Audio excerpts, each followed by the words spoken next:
زمانی که منبردا بودم تا حاضر میگم همیشه پیروی از مذهب حنفی کنید. دائم پیروی را از مذهب حنفی برادرای عزیز بیرون سراغ نکنید. زیرا در داخل مذهب ما و شما آن چیزی را که تو سراغ داری از بس بی علمی، بی سوادی یا فریفته کسی دیگری شیده‌ای از درون همون مذهب تو دریافت کرده می‌کنی.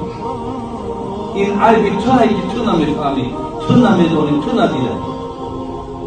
اگر امام ابو حنیفه برادر عزیز با گفته بعضی از برادرای ما که او اهل رای ای عقلش سخن پیغمبر ماندگی، سخن خدا ماندگی بوده است و ای عقلش کار بفرمانده.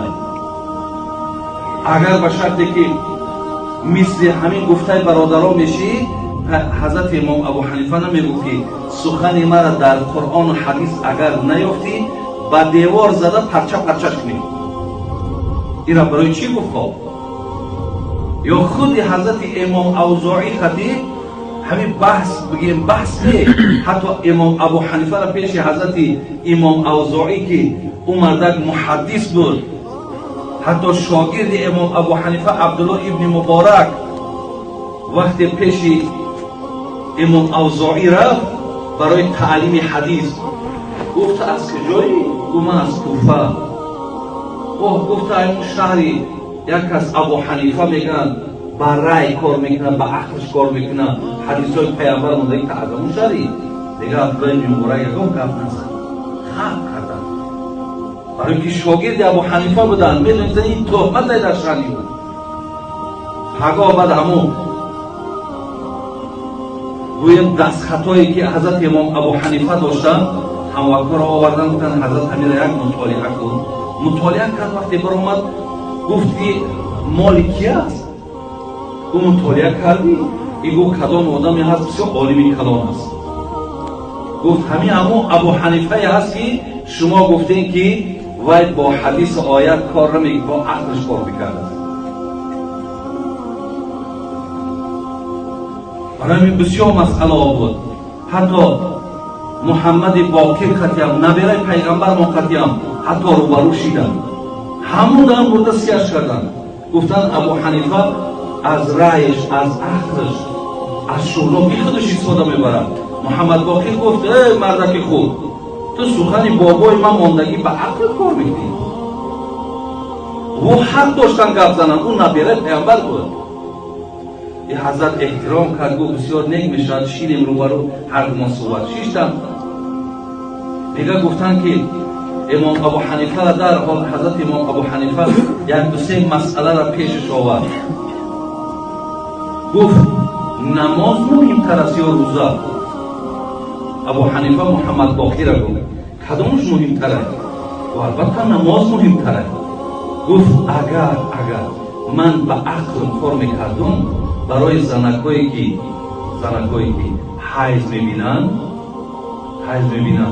اگر ماه رمضان میشد میگفتم که خب نمازاتونه، روزتونه، نمازاتونه نخوانین و نمازاتونه بخوانین و روزتونه نگیرین.